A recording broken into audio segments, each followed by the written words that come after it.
आप सभी भक्तजनों को मेरा नमस्कार। आज मैं आपके सामने श्री शनिदेव की कथा लेके आई हूँ।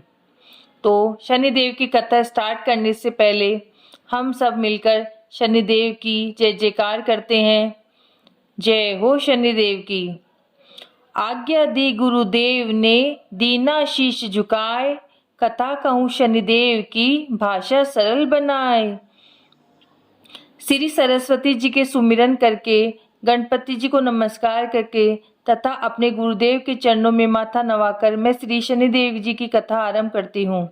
यह शनिदेव जो मनोवांछित कार्यों को सफल बनाने वाले हैं तथा जिन्हें सकल नर नारी और 33 कोटि देवता योगी योगीश्वर मुनीश्वर ध्याते हैं, वही देव मेरी त्रुटियों को क्षमा करे और मुझे अपनी शरण में ले, ऐसे मेरे मन के भाव है। यह सर्वविदित है कि जो लोग शनिदेव को ध्याते हैं उनके सकल मनोरथ सफल होते हैं तथा जो ऐसे देव को भूल जाता है वह संसार में महान दुख को पाता है और नरकगामी होता है और अगले जन्म में पशु की योनि को में जाता है। जो कथा मैं तन मन से कहने जा रही हूँ उसे आप भी सच्चे मन से ही ग्रहण करें।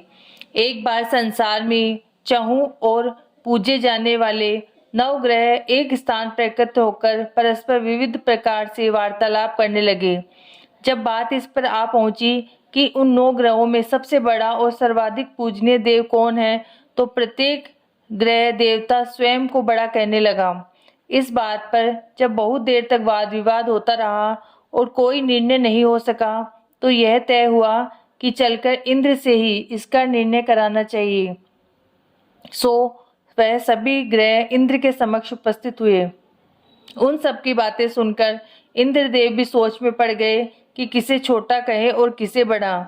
इसकी श्रद्धा के पात्र बने और उसके कोप का भाजन, और अंत में निर्णय न करते हुए वो बोले, मैं अल्प बुद्धि इस बात का निर्णय करने में असमर्थ हूँ। मुझे तो आप सभी बड़े नजर आते हैं और मैं सभी का आदर सम्मान करता हूँ।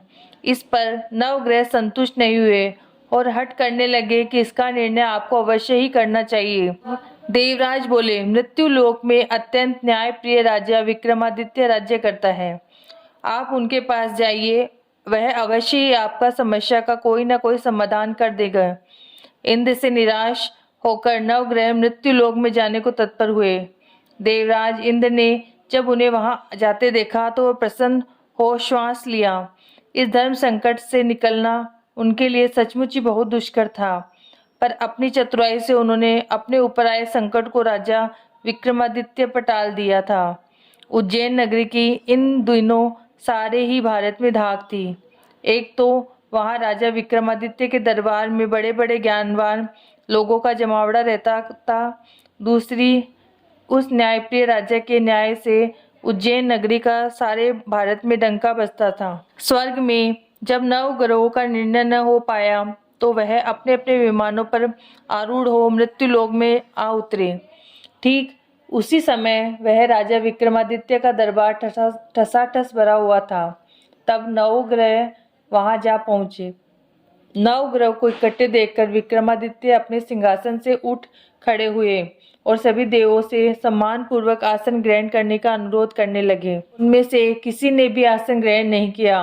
विक्रमादित्य ने जब प्रश्नवाचक दृष्टि से उनकी ओर देखा तो बृहस्पति देव ने आगे बढ़कर जोरदार आवाज में कहा, हे राजन, हम यहाँ तब तक आसन ग्रहण नहीं करेंगे जब तक आप यह निर्णय नहीं करेंगे कि हम में सबसे बड़ा कौन है। राजा अपने ऊपर आए इस धर्म संकट को देखकर पल भर को तो घबरा गए, परंतु शीघ्र ही उसने स्वयं को संभाल लिया।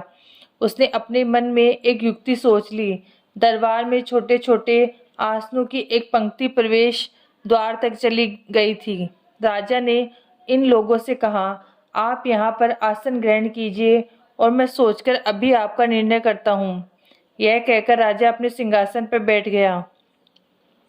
सिंहासन के निकट ही जो आसन पड़ा था उस पर भागकर बृहस्पति देव जा बैठे। उनके अगले आसन पर सूर्य देव जा बैठे। सूर्य के निकट ही चंद्रमा और फिर इसी प्रकार से बुध, मंगल, राहु, केतु इत्यादि ने अपना अपना आसन ग्रहण कर लिया। पंक्ति में 8वें थे भार्गव, किंतु उन्हें भी संतोष था कि उनके बाद शनि बैठेंगे, किंतु आसन प्रवेश द्वार के समीप और सबसे अंत में होने के कारण शनिदेव उस पर नहीं बैठे। राजा विक्रमादित्य ने सोचा था कि जो ग्रह इस अंतिम आसन पर बैठेगा वह उसी को विनय और दयाशीलता के आधार पर बड़ा घोषित कर देंगे, पर वहां तो बात ही दूसरी हो गई। शनिदेव अति क्रोधी और विकट स्वभाव के देवता हैं। जब वह नहीं बैठे तो 8 ग्रह खिलखिलाकर हंस पड़े। अपना इस प्रकार से अपमान होते देखकर शनिदेव की आंखें क्रोध से लाल हो गई और भ्रुकुटी तन गई। क्रोध से कांपते हुए बोले, राजन, मुझसे बैर लेकर तुमने अच्छा नहीं किया। क्या समझकर तुमने इस प्रकार से अपमानित करना चाहा और क्यों मुझे अंत में बैठाना चाहा। चंद्रमा एक राशि में 2.25 दिन रहता है और सूर्य, शुक्र, बुध केवल आधा माह है। सोम और मंगल 2 मास और बृहस्पति 13 मास, राहु और केतु 18 मास रहते हैं, जबकि मैं 7.5 वर्ष तक रहता हूँ। इसलिए अब तू सावधान हो जा। तूने जो मेरा अपमान किया है उसका दंड अवश्य मिलेगा। राजा के कुछ दिन तो आराम से बीते, लेकिन शीघ्र ही शनिदेव की दृष्टि फिरी और राजा पर 7.5 आ गई। इन्हीं दिनों एक व्यापारी कुछ घोड़े बेचने के लिए उज्जैन नगरी आया। सुंदर सुंदर घोड़े देखकर राजा का भी ललचा गया। राजा ने उन्हें खरीदने का आदेश दिया। घोड़ों में एक घोड़ा भंवर नाम का था। राजा उस पर चढ़कर देखने लगा। कुछ देर तक तो घोड़ा राजा को लिए वहीं घूमता रहा, लेकिन फिर सहसा भाग खड़ा हुआ। राजा को बड़ा अचंभा हुआ। घोड़ा एक घनघोर जंगल में राजा को पटककर अंतर्ध्यान हो गया। राजा अकेला उस वीरान जंगल में भटकने लगा। साय के समय जब उसे प्यास बहुत सताने लगी तो वह जोर जोर से चीखने लगा। उधर एक पगडंडी से एक ग्वाला अपने गांव को जा रहा था। वह राजा की आवाज सुनकर रुक गया। राजा उसके पास गए। ग्वाले ने उसकी व्यथा जानकर उसे निकट ही नदी पर ले जाकर पानी पिलाया। पानी पीने के बाद राजा ने चैन की सांस ली और प्रसन्न होकर उसने ग्वाले को अपने हाथ की अंगूठी उतार कर दे दी और उससे कहा कि मैं उज्जैन का रहने वाला हूँ, यहाँ रास्ता भटक गया हूँ, तुम मुझे रास्ता दिखाओ। तब ग्वाला उसे अपने साथ गांव में लाया। वहाँ एक मिष्ठान की दुकान पर राजा ने मिठाई खाकर भूख मिटाई और दुकानदार को भी एक अंगूठी उतार कर दे दी। दुकानदार के पूछने पर उसने उससे भी यही कहा कि वह उज्जैन नगरी का रहने वाला है और उसका नाम बोना है। फिर वह दुकान के बंद होने तक वहीं बैठा दुकानदार से बातें करता रहा। उस दिन दुकानदार की बहुत बिक्री हुई। उसने सोचा, यह भाग्यशाली पुरुष है जो इसके आने से आज मेरी इतनी बिक्री हुई है। इसलिए रात होने पर वह उससे बोला कि आप मेरे साथ घर चले और मेरे साथ भोजन भी करें। राजा मान गया। जब वह दोनों घर पर पहुंचे तो दुकानदार की पत्नी ने उसका स्वागत सत्कार किया और अतिथि के लिए विशेष रूप से भोजन तैयार किया। भोजन करते समय एक अद्भुत घटना घटी। जहां राजा भोजन कर रहा था वहीं सामने की दीवार पर सोने का एक सतलड़ा हार टंगा हुआ था। उसके पीछे एक चित्र था। सहसा ही वह हार वहां से अदृश्य हो गया। दुकानदार के यहाँ एक स्त्री दासी थी, उसने जाकर घर की मालकिन से कहा, वहाँ खूंटी पर हार नहीं है। जब बात दुकानदार तक पहुंची तो उसने राजा से पूछा तो वह बोला, मुझे तो नहीं मालूम, तुम्हारे और मेरे अतिरिक्त तो यहाँ कोई था भी नहीं। सच सच बताओ, हार कहाँ है? मुझे नहीं मालूम। राजा ने फिर बोला, मेरे पास कोई हार नहीं। जब कोई निर्णय नहीं हो सका तो दुकानदार राजा को उस नगर के राजा के पास ले गया। उस नगर के राजा ने विक्रमादित्य की भोली भाली सूरत देखी तो बोला, यह व्यक्ति कभी भी चोरी नहीं कर सकता, और यह कहकर उसने विक्रमादित्य को छोड़ दिया। विक्रमादित्य जब उस नगर में यूं ही घूम रहा था तब उस नगर के एक तेली ने उससे कहा, मेरे यहाँ काम कर लो तो मैं आपको रहने का स्थान और खाने को सामग्री भी दूंगा। राजा मान गया और तेली उसे अपने घर ले आया। वह सारा दिन राजा घानी पर बैठा उसके बैलों को हाँकता रहता और तेली बाजार में तेल बेचता रहता। जब वर्षा ऋतु आई और मूसलाधार वर्षा होने लगी, तब घानी पर बैठे हुए विक्रमादित्य ने मौज में आकर ऊंचे ऊंचे राग अल्पाने आरंभ कर दिए। निकट ही उस नगर का राजमहल था। वहां खिड़की में बैठी राजकुमारी ने जब राजा का मधुर स्वर सुना तो वह अपने हृदय पर काबू नहीं कर पाई और काबू खो बैठी। उसने अपनी दासी को पता करने के लिए भेजा। दासी वहां राजा को गाते हुए देखकर लौटी तो राजकुमारी से बोली, वहां पर तो कोई अति सुकुमार नवयुवक आनंद में आंखें बंद किए बैठा गा रहा है। राजकुमारी ने सुना तो उसने अन्न जल को त्याग दिया। रात तक जब उसने कुछ नहीं खाया तो रानी ने आकर राजा से कहा, राजकुमारी एक तेली पर मोहित हो गई है और उससे विवाह कर रचाना चाहती है। राजा ने सुना तो वह बहुत क्रोधित हुआ।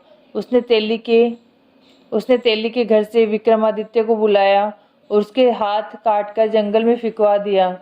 यह बात जब राजकुमारी को पता चली तो वह अपनी बात पर और भी दृढ़ हो गई।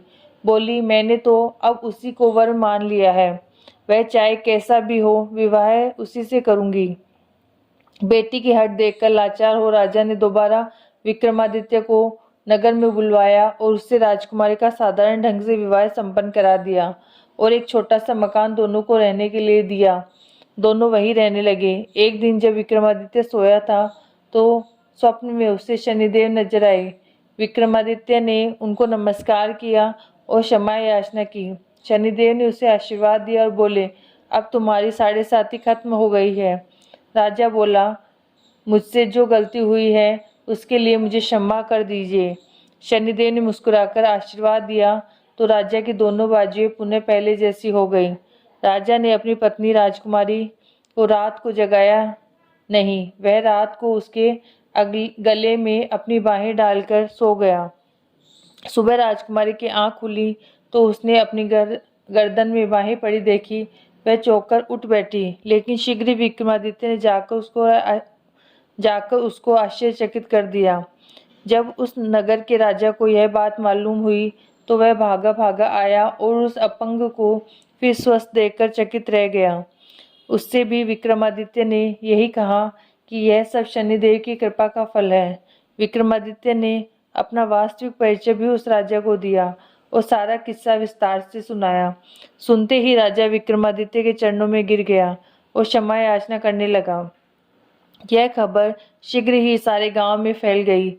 दुकानदार को जब यह खबर मिली तो वह भागा भागा आया और विक्रमादित्य के पांवों पर लौटने लगा। विक्रमादित्य ने उसे उठाया, आसन पर बैठाकर कहा, तुम घर जाकर उस खुट्टी पर देखो, हार टका होगा। और वास्तव में उसने खुट्टी पर हार को टके हुए पाया। फिर विक्रमादित्य ने वहां के राजा से विदा मांगी। तब वहां के राजा ने हाथी घोड़े इत्यादि नौकर नौकरानियों के साथ लश्कर समेत विक्रमादित्य को विदा किया। राजा विक्रमादित्य जब राजकुमारी को लेकर अपनी नगरी उज्जैन में पहुंचा तो सारी नगरी में उत्साह छा गया। उसने राजमहल में प्रवेश करने से पूर्व विक्रमादित्य ने 9 ग्रहों की पूजा की और शनिदेव को सर्वोच्च स्थान दिया। साथ ही उसने नगर भर में ढिंढोरा पिटवा दिया कि शनिदेव मनोवांछित फलों को देने वाले हैं और 9 ग्रहों में सर्वोच्च स्थान रखते हैं। इस प्रकार शनिदेव को मनाकर विक्रमादित्य ने अपने राज्य, यश और कीर्ति को अमर कर लिया। बोलो श्री शनिदेव महाराज की जय। जैसी सुनी वैसी कही, इसमें झूठ न सच। विक्रम भूप इतिहास को सज्जनों ने देखे बात। सुने सुनावे शनि कथा, गावे जो चितलाए। सत्य वचन है संत का, वाको संकट जाए। जय हो शनिदेव की।